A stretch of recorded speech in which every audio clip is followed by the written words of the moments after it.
morning, everyone, and welcome to our midweek reflection for Wednesday, the 30th of September. We're still in the book of Acts, and this morning's reading is from Acts 20, verse 1 to 16. When the uproar had ended, Paul sent for the disciples, and after encouraging them, said goodbye and set out for Macedonia. He travelled through that area, speaking many words of encouragement to the people, and finally arrived in Greece. There he stayed 3 months. Because the Jews made a plot against him just as he was about to sail for Syria, he decided to go back through Macedonia.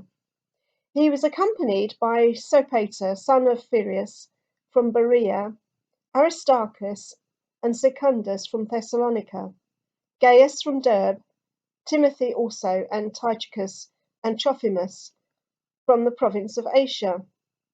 These men went on ahead and waited for us at Troas. But we sailed from Philippi after the Feast of Unleavened Bread, and 5 days later joined the others at Troas, where we stayed 7 days. On the first day of the week, we came together to break bread. Paul spoke to the people and, because he intended to leave the next day, kept on talking until midnight. There were many lamps in the upstairs room where we were meeting. Seated in a window was a young man named Eutychus, who was sinking into a deep sleep as Paul talked on and on. When he was sound asleep, he fell to the ground from the 3rd story and was picked up dead. Paul went down, threw himself on the young man and put his arms around him. "Don't be alarmed," he said, "he's alive." Then he went upstairs again and broke bread and ate. After talking until daylight, he left. The people took the young man home alive and were greatly comforted. Wow, that's a nice little story, kind of in the middle of Paul's journeys. We have this funny little story here, but I would just like to say, you think you've got it easy when I go on for more than 20 minutes, or you think you've got it hard when I go on for more than 20 minutes. Here, Paul talked until midnight and then carried on after this miracle until daybreak. So think yourselves lucky, that's all I can say. Anyway, many of you know what it must feel like when the preacher is going on and on and on and you're drifting off to sleep. And I've seen some of you nodding off as well.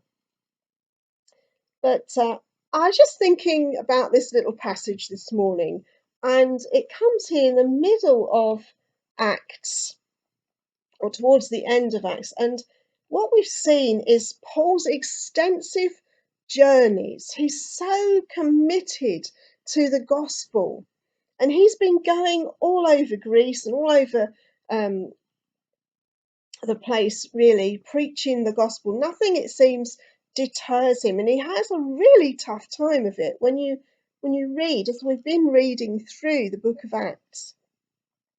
His journeys take him from Jerusalem to Antioch, Cyprus, Paphos, Pamphylia, Iconium, Lystra and Derbe, again back to Iconium and Antioch, then Pergamon, Attalia, Antioch again, Syria, Cilicia, back to Derbe and Lystra, Phrygia, Troas, which is where he is in this story, Macedonia, Neapolis, Thessalonica, Berea again, Athens, Corinth, Syria again, Caesarea, back to Antioch, Galatia and Ephesus. And now he's at Greece and he's in a place called Troas.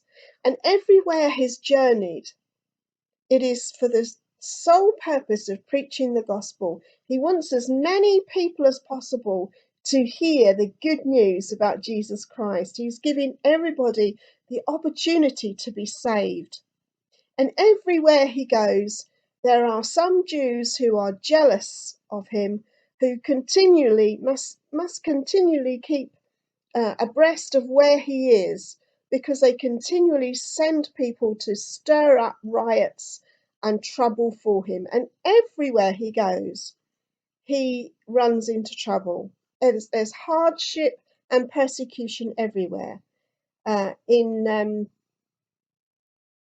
some places he stays for just a few days, others it's for a few weeks. In some places he stays 3 months, and other places is a couple of years.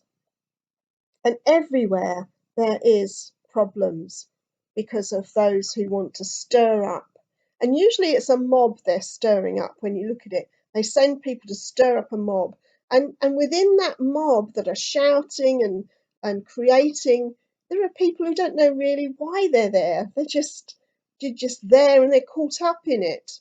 And they don't know what they're opposing, really. But we read that he gets stoned and left for dead in one place. He's stripped and flogged in another and put in prison. And all the time, it is the other believers who are there who protect him and help him. They cover him and enable him to get away when it gets too much or too strong, and he gets away so that his life is protected and he goes off to the next place. But every time he arrives somewhere, where does he go? He goes into the synagogue, and he speaks and preaches the gospel in the synagogue for days, weeks, sometimes every Sabbath he goes in, and he just wants to preach the gospel. That's all he's doing. And he's getting in such trouble and such hardships await him wherever he goes.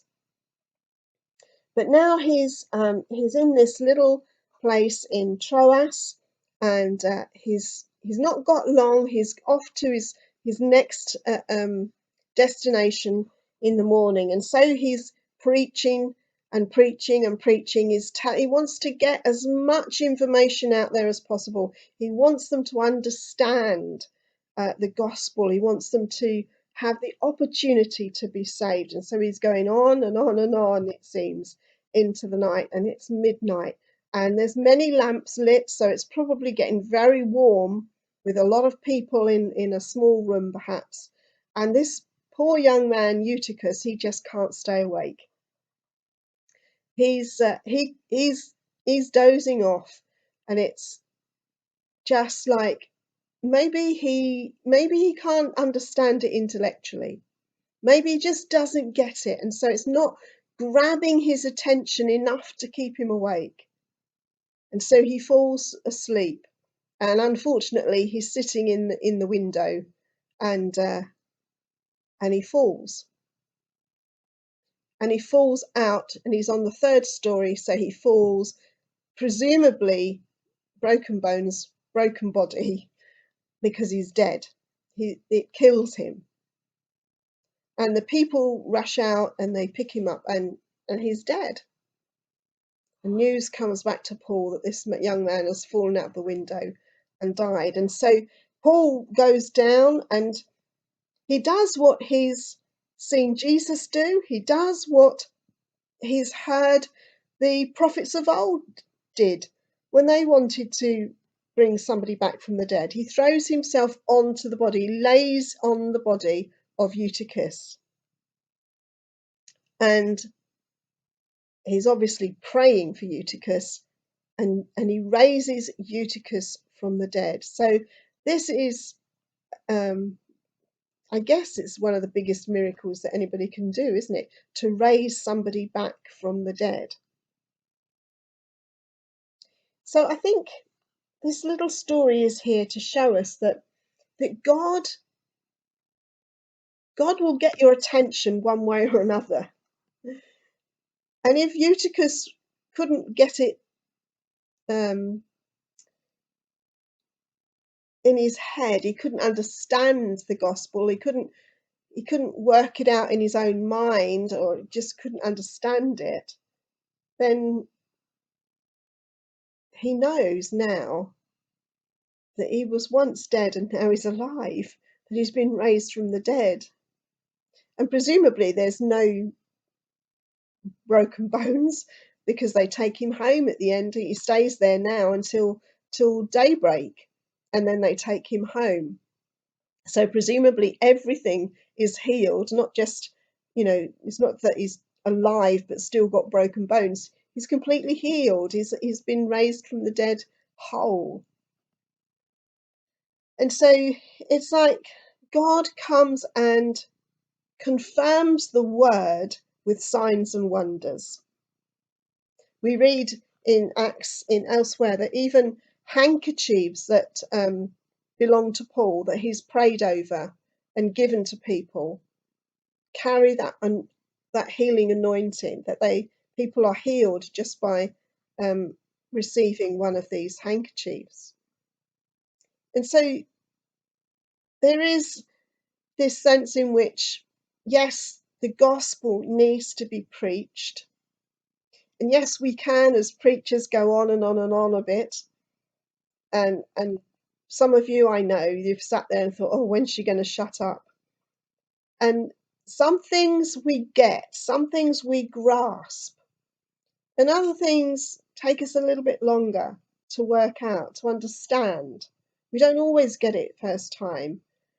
And so this guy Eutychus, he obviously wasn't getting it, because he fell asleep and drifted off, and then he's dead. But then he's raised back to life, and now I think he gets it. Now he gets it, because now he's seen the power of God. He's not just heard about it, he's seen it, he's experienced it. So some of us will hear and receive. Others need that little bit more, not just persuading, but proof. And so maybe there were many in that room that were getting tired that night. Maybe there were many that were drifting off and just didn't get what Paul was talking about. But as soon as they saw him raise Eutychus from the dead, I think they would have got it. I think they would have understood. They would have seen that this is our God who is pro-life. This is a God who can do miracles. This is a God who saves to the utmost those who believe in him. This is a God who wants everyone to be saved and will do whatever needs to be done in order to show himself as the God of love, the God of life, the God who gives life in all its fullness. So next time you nod off when you're sitting in church and I'm droning on and on, just think yourself lucky that you're not sitting at an open window at midnight. I just think as we've read through Acts, and we see Paul's extensive journey. I mean, Paul must be tired. He's got to get up in the morning and go to the next place. And yet he's going on and on because he's passionate. He's passionate about the gospel. He's passionate that people need to be saved. And on his journeys, we see him, he goes to one place and through that place onto another place, and then he doubles back, and later on he comes back through that place to check on everybody, to check and see how they're doing. These new believers, are they getting it? Are they moving on? Are they growing in their faith? And then he'll move off and he'll spend a few days there, and he'll go off to the next place, and that's what.